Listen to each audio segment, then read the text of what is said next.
যখনই পাথরে বাড়ি দেয় তখনই পাথর ভেঙে হীরাটা বেরিয়ে আসে। আরে বাস, এই তো সেই হীরা। তাড়াতাড়ি কাজ করো, ডিসি স্যার বলছে হীরা পাথরের মধ্যেই আছে। স্যার আমি হিসু করতে যাব, কাম বাদ দিয়ে হিসু করে যা পাথর ভাঙ। আরে এইভাবে বের হবে না, তাড়াতাড়ি এটা রেখে দি।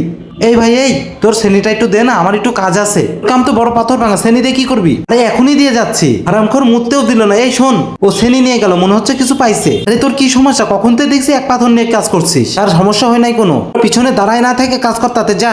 স্যার এখনো হীরা পাই নাই, আমরা পেলেই আপনাকে সঙ্গে সঙ্গে ইনফর্ম করব। এই তোরা তাড়াতাড়ি কাজ কর, আমি শুশু করে আসি। আমার তো সন্দেহ হচ্ছে, তোমরা কাজ করো, আমি একটু দেখে আসি। আরে বাহ, পুরো 60টা হীরা। তো শ্রেণী নিতে আসছে আমার, এই নে তো শ্রেণী। কিছু কি পাইছিস তুই? আরে না, কিছু পাই নাই এখনো। তুমি কাজ করো, আমি শুশু করে আসি। আরে বাবা, এটা কি রে?